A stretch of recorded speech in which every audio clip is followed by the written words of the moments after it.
شاہ خوبا تو جانے جانا ہے چہرہ ام الکتاب۔ حضرات، آج دنیا عالم اسلام میں ہمیں کس چیز کی سب سے زیادہ ضرورت ہے؟ ہمیں ضرورت ہے تو نمازیں پڑھنے کی ضرورت ہے، ہمیں ضرورت ہے دامن مصطفیٰ کی ضرورت ہے، ہمیں ضرورت ہے شریعت مصطفیٰ پر اچھے سے عمل پیرا ہونے کی ضرورت ہے۔ لیکن آج دیکھنے میں نظر آ رہا ہے کہ نمازیں ہمارے پاس نہیں، روزہ ہمارے پاس نہیں، حج ہمارے پاس نہیں، زکوٰۃ ہمارے پاس نہیں، صدقہ ہمارے پاس نہیں، خیرات ہمارے پاس نہیں۔ اللہ اللہ، نمازیں ہم نہیں پڑھتے، روزہ ہم نہیں رکھتے، حج ہم نہیں کرتے، زکوٰۃ ہم نہیں دیتے، اللہ اللہ خیرات ہم نہیں کرتے، اللہ اللہ فجر ہوتے خاموش ہوتے، اللہ اللہ فجر ہم نہیں پڑھتے، ظہر ہم نہیں پڑھتے، عصر مغرب ہم نہیں پڑھتے، عشاء ہم نہیں پڑھتے، پانچوں وقت کی نماز چھوڑ دیتے ہیں، اللہ اللہ۔ پھر ہم سوچتے ہوئے پھرتے ہیں کہ کامیاب ہو جائیں، ہمارے گھر میں برکتیں کیوں نہیں ہوتی، ہمارے گھر میں رحمتیں کیوں نہیں ہوتی۔ اے ناتبہ انسان، اے نادان انسان، کان کھول کر سن لے، اے کم عقل انسان کان کھول کر سن لے۔ اگر تو نے فجر کی نماز کی پابندی کی ہوتی، اگر ظہر کی نماز کی پابندی کی ہوتی، اگر تو نے عصر و مغرب کی پابندی کی ہوتی، اگر تو نے عشاء کی نماز کی پابندی کی ہوتی، یقیناً تو کامیاب ہوتے ہوئے نظر آتا۔ تجھے پتہ نہیں، سرکار فرماتے ہیں فجر کی نماز پڑھو، چہرے پر نور آئے گا، رزق میں برکت ہوگی۔ سرکار فرماتے ہیں ظہر پڑھو، مغرب پڑھو، عشاء پڑھو، عصر پڑھو، رزق میں برکت، دولت میں برکت، اولاد میں برکت، کامیابی ملے گی، گھر میں برکت، اچھی نیند آئے گی۔ پیارے، اگر تو اولاد میں برکت چاہتا ہے، اچھی نیند چاہتا ہے، رزق میں برکت چاہتا ہے، چہرے پر نور چاہتا ہے، تو پانچوں وقت کی نماز کی پابندیاں کر، تیرے گھر میں برکتیں ہوتے ہوئے نظر آئیں گی، رحمتیں ہوتے ہوئے نظر آئیں گی، مسرتیں ہوتے ہوئے نظر آئیں گی، اور تو یہاں پر بھی کامیاب ہوگا، قبر میں بھی کامیاب ہوگا۔ بات کیا ہے؟ نمازوں کی پابندیاں کرو، روزوں کی پابندیاں کرو۔ تمہیں پتہ نہیں نماز چھوڑنے والا، یہ آپ کو بتاؤں کہ ایک شخص وہ ہو، ایک کتاب ہے گناہ کبائر، بڑے گناہ اس کتاب کا نام ہے۔ آپ کو پتہ ہے ایک وہ شخص جو نماز پڑھتا ہے لیکن نماز میں سستی کرتا ہے، کاہلی کرتا ہے، اور ایک وہ جو نماز ہی نہیں پڑھتا، اس کے لیے کیا حکم ہے، اور جو نماز میں سستی کرتا ہے اس کے لیے کیا حکم ہے؟ سنو، گناہ کبائر میں آتا ہے کہ جو شخص نماز پڑھے لیکن وقت نکال کر نماز پڑھے، ٹائم نکال کر نماز پڑھے، یعنی جو وقت نماز کا ہے اس پر نماز نہ پڑھے، دوسرے وقت میں وہ والی نماز پڑھے، اس کی قبر میں آگ دہکائی جائے گی، اس کی قبر میں آگ بھڑکائی جلائی جائے گی، اور وہ آگ قیامت تک جلتی رہے گی، اور وہ اس آگ میں جلتا رہے گا اور تڑپتا رہے گا۔ کون شخص؟ وہ جو نماز میں سستی کرے، نماز تو پڑھ رہا ہے لیکن سستی اور کاہلی کے ساتھ نماز پڑھ۔ بتاؤ، سستی اور کاہلی کے ساتھ نماز پڑھنے والے کے لیے یہ حکم ہے، اور جو نماز ہی نہیں پڑھتا اس کا کیا حال؟ جو نماز ہی نہیں پڑھتا اس کا کیا حال ہوگا؟ میدان محشر ہوگا، نفسی کا عالم ہوگا، تو تمہارے کام دنیاوی باتیں نہیں آئیں گی، چوراہوں پر چھٹے مارنا تمہارے کام نہیں آئے گا، کانوں میں ایئر فون لگا کر گانے سننا تمہارے کام نہیں آئے گا۔ اگر تمہارے کام کچھ آئے گا تو پانچوں وقت کی نماز، اللہ اس کے رسول کی محبت کا۔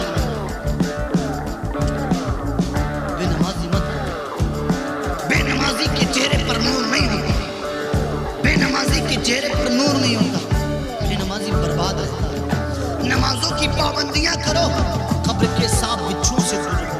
پیارے آپ سنو، جب آپ کی موت ہوگی، جب آپ مرنا تو سبھی کو ہے، ہمیں بھی مرنا ہے، سب کو دنیا سے جانا ہے، اس لیے کہ کل نفس ذائقۃ الموت، ہر جاندار چیز کو موت کا مزہ چکھنا ہے، سب کو موت کا مزہ چکھنا ہے۔ قبر میں رکھا جائے گا، آپ نے کبھی یاد کیا کہ جب آپ کو قبر میں رکھا جائے گا، قبر میں طرح طرح کے عذابات میں مبتلا کیا جائے گا۔ جب آپ متقی پرہیزگار نہیں ہوں گے، آپ نمازیں چھوڑیں گے، نماز چھوڑ کر کوئی کامیاب نہیں ہو سکتا، نماز چھوڑ کر کوئی کامیاب نہیں ہوا ہے۔ جب آپ کو قبر میں رکھا جائے گا، اللہ اللہ قبر میں رکھا جائے گا، من ربوں کا سوال کیا جائے گا، ما دینوں کا سوال کیا جائے گا، ما کنت تقول فی ھذا الرجل سوال کیا جائے گا۔ آپ سے سوالات کیے جائیں گے، اور میدان محشر میں روز محشر کے جہاں گداز بود اولی پرسش نماز بود، میدان محشر میں جو کہ جانوں کو پگلانے والا دن ہوگا، اللہ اللہ نفسی نفسی کا عالم ہوگا، جب تپش دھوپ کی زیادہ ہوگی، جو سورج اپنی پوری تپش پر ہوگا، اللہ اللہ زمین تانبے کی ہوگی، سورج سوا نیزے پر ہوگا، لوگ بھاگتے ہوں گے، پیاس سے زبانیں باہر ہوں گی، اللہ اللہ جہنم کی آگ دہتی ہوئی ہوگی، اس پرفتن ماحول میں، اس دہکتے شولوں کے ماحول میں، اس گرمی کے ماحول میں، اس گرم گرم ماحول میں اگر تم پانی مانگو گے تمہیں پانی دینے والا کوئی نہ ہوگا، اگر تمہیں اس پرفتن ماحول میں کوئی بچائے گا تو اللہ کی رضا کی خاطر جو تم نے نمازیں پڑھی ہیں وہ نمازیں تمہیں بچائیں گی۔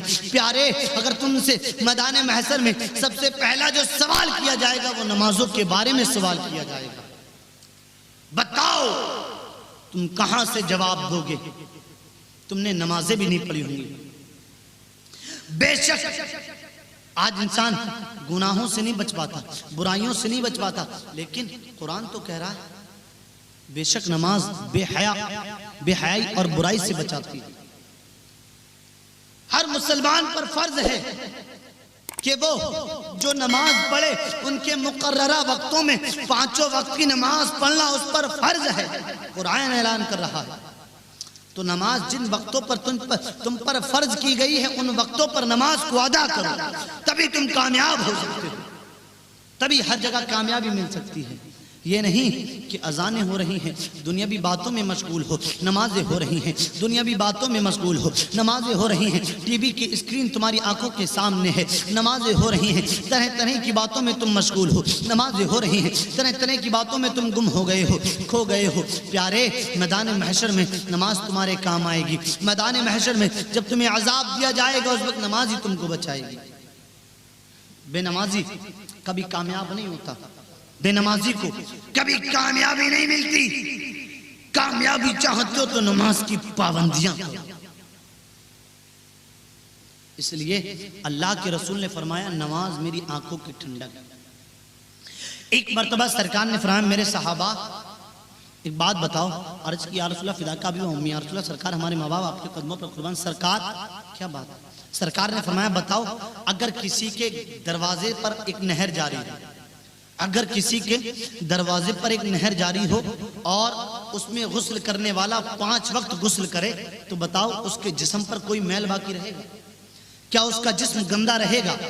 کیا اس کے جسم پر کوئی نجاست یا کوئی غلاظت باقی رہے گی؟ عرض کی یا رسول اللہ جب 5 وقت غسل کرے گا سرکار جسم صاف و شفاف رہے گا، یا رسول اللہ جسم پر کوئی میل باقی نہ رہے گا، سرکار جسم پر کوئی غلاظت نہ رہے گی، کوئی نجاست نہ رہے گی۔ اللہ اللہ پیارے مصطفیٰ محمد عربی صلی اللہ علیہ وسلم نے ارشاد فرمایا اے میرے صحابہ بس یہی مثال 5 وقت کی نمازوں کی ہے۔ اللہ اللہ اگر گناہ کرنے والا رات و دن گناہ کرنے والا 5 وقت کی نماز کی پابندی کرے، 5 وقت کی نماز پڑھے تو جس طرح سے 5 وقت غسل کرنے والے کے جسم پر کوئی میل باقی نہ رہے گا، اسی طریقے سے اگر گناہگار 5 وقت کی نماز کی پابندیاں کرے گا تو پروردگار اس کے سارے گناہوں کو معاف کر دے گا، اس کے نامہ اعمال میں نیکیاں لکھ دے گا، اس کے نامہ اعمال میں کوئی گناہ باقی نہ رہے گا اگر وہ 5 وقت کی نماز پڑھے گا۔